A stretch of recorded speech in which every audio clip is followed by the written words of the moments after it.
आपके घर पे कभी कोई कलेक्शन एजेंट अनएक्सपेक्टेडली आया है? आपने उनसे डील करने से पहले क्या उनकी आईडीज को वेरीफाई किया है? कमेंट करो अगर आपने ऐसे ही किसी पे ट्रस्ट कर लिया है या फिर आप ऐसे लोगों पे दरवाजा बंद कर देते हैं। आज मैं आपको एक ऐसे स्कैम के बारे में बताने जा रही हूँ जो कि काफी अनकॉमन है, लेकिन उसे बहुत से लोग ऑलरेडी फेस कर चुके हैं और अपना पैसा गवा चुके हैं। शुरू करते हैं कहानी। एक नॉर्मल ट्यूसडे मॉर्निंग दिल्ली की गीता जी अपने किचन में काम कर रही हैं। अचानक से डोरबेल बजता है और आगे खड़ा हुआ है एक आदमी। क्रिस्प व्हाइट शर्ट पहनी हुई है, हाथ में एक फोल्डर पकड़ा हुआ है, काफी ऑफिशियल और लेजिटिमेट दिख रहा है। उसने अपना नाम बताया राजेश और वो बोलता है, गुड मॉर्निंग मैम, मैं XNYZ फाइनेंस कंपनी से आया हूँ। आपका लास्ट महीने का EMI अभी तक पेंडिंग है और मैं उसे आपसे कलेक्ट करने आया हूँ। ये सुनकर गीता जी को डाउट हुआ क्योंकि उनका एक लोन तो ऑलरेडी चल ही रहा है और इतना प्रोफेशनल और कॉन्फिडेंट साउंड करने वाला आदमी अगर आगे से सामने से ये बोल रहा हो कि मैं इस कंपनी से आया हूँ और आपकी EMI ड्यू है, तो उन्हें लगा कि हो सकता है कि EMI मिस हो गई हो। यही से स्कैम की शुरुआत होती है क्योंकि स्कैमर को यहाँ पर अंदाजा लग जाता है कि गीता जी अब कंफ्यूज हो चुकी हैं और उसके बाद वो उनको थोड़ा सा फियर साइकोसिस में लेकर जाता है। पेनल्टी का डर बताता है, क्रेडिट स्कोर खराब होने का डर बताता है और ये बोलता है कि मैम आपकी जो 12,500 रुपए की EMI पेंडिंग है उस पे लेट पेनल्टी चार्ज लग चुका है जो है पूरे 2,500 रुपए का, और अगर आप ऑफिशियल चैनल से इसे पे करती हैं तो आपको इसके साथ ये पेनल्टी का चार्ज भी पे करना पड़ेगा। लेकिन मैं आपकी यहाँ पर मदद कर सकता हूँ क्योंकि मैं आपके पास खुद ये कलेक्शन करने आया हूँ, तो मैं आपसे सिर्फ 1,000 रुपए लूंगा और एक स्पेशल एप्लीकेशन के अंडर आपकी ये पेमेंट को प्रोसेस कर दूंगा। डोंट वरी, इसके अलावा आपको कोई और पेनल्टी का चार्ज नहीं देना पड़ेगा। आपके 1,500 रुपए भी बच जाएंगे और साथ ही साथ सबसे इम्पोर्टेंट, आपका क्रेडिट स्कोर भी बिल्कुल खराब नहीं होगा। ये सुनकर गीता जी को लगता है कि डील तो ठीक ही है, 1,500 रुपए भी बच रहे हैं पेनल्टी वाले और साथ ही साथ क्रेडिट स्कोर भी अफेक्ट नहीं हो रहा है। लेकिन हाँ, उससे उन्होंने ये जरूर पूछा कि क्या आप इसकी कोई रिसीट देंगे। तो उसके बाद उस ऑफिसर ने छट से बोला कि हाँ मैडम, इसकी एक फुल प्रूफ रिसीट मिलेगी आपको जो आप अपने पास रिकॉर्ड के लिए रख सकती हैं। तो बस वही गीता जी ने सोच लिया और मन बना लिया कि मैं अब इसको 13,500 रुपए देकर ये EMI का पेनल्टी वाला चार्ज यहीं भुगता दूंगी और इसके बाद मेरी टेंशन खत्म। और ये कहानी यही खत्म हो जाती है। लेकिन नेक्स्ट डे गीता जी को अपनी फाइनेंस कंपनी से कॉल आता है और वो उनसे यही सेम सवाल पूछते हैं कि मैडम आपने EMI अभी तक पे क्यों नहीं करी है, ये आपको लेट पेमेंट चार्ज भी लग चुका है।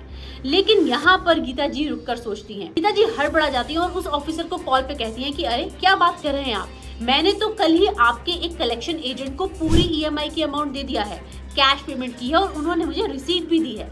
लेकिन आगे से जो कॉल पे ऑफिसर कहता है उसे सुनकर गीता जी के होश उड़ जाते हैं। ऑफिसर कहता है कि मैडम, हमारी कंपनी से कोई भी इस तरह का कलेक्शन एजेंट नहीं भेजा जाता है और तो और अगर कोई ऑफिसर आपके घर आना भी है तो उसके लिए आपको प्रॉपर एक मेल, कॉल या मैसेज जैसा कुछ जरूर आता है। हालांकि ऐसा कोई प्रोसेस नहीं है, हमें नहीं पता कि आपने पैसा कहाँ दिया है, क्यों हमारे पास आपकी दी हुई कोई भी EMI अभी तक नहीं आई है, तो आप इसे तुरंत से तुरंत पे करें। तब गीता जी को एहसास होता है कि उनके साथ स्कैम हो चुका है। ये आदमी जो कल उनसे कैश में पेमेंट लेकर गया वो कोई कंपनी का आदमी नहीं था, वो एक स्कैमर था जिन्होंने उनकी कंफ्यूजन का फायदा उठाया और अब उनकी जेब से 13,500 रुपए भी चले जा चुके थे, साथ ही साथ EMI का अमाउंट भी अभी तक पेंडिंग था।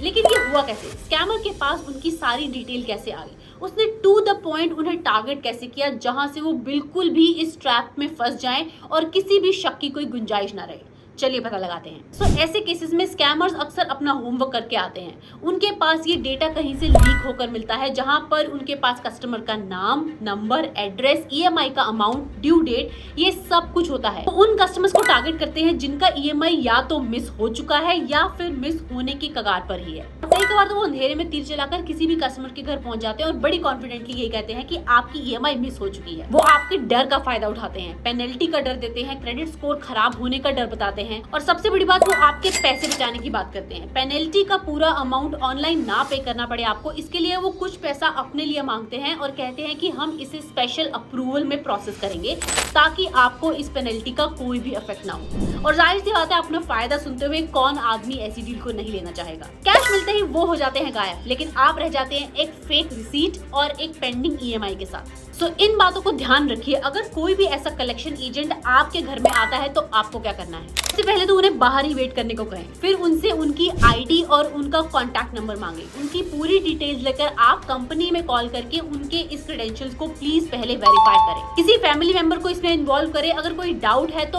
अपनी डिटेल्स को अपने लोन के ऑफिशियल चैनल और उसकी ऐप से, जहां पर आपने पूरा ट्रैक रखा है, वहां से उसको वेरीफाई करें और उसके बाद ही कोई एक्शन ले। अपनी कोई भी पर्सनल इन्फॉर्मेशन उनके साथ शेयर मत करें और इस पूरे इंसिडेंट को रिकॉर्ड करके रखें। अगर आप ऐसे किसी स्कैम का शिकार बन जाते हैं तो उस केस में आपको क्या करना है, सबसे पहले आपको पुलिस में इसकी रिपोर्ट करनी है और साथ में ही अपने बैंक को इसके बारे में इन्फॉर्म करना है। उन्हें पूरी डिटेल देनी है कि आपके साथ क्या हुआ है, सारे प्रूफ्स उनके पास रखिए और उसके बाद अपने क्रेडिट स्कोर को भी मॉनिटर करिए कि वहां पर तो कोई डैमेज नहीं हुआ है। स्कैमर्स तो रोज नई ट्रिक्स अपनाते हैं, लेकिन हम भी स्मार्ट बन सकते हैं।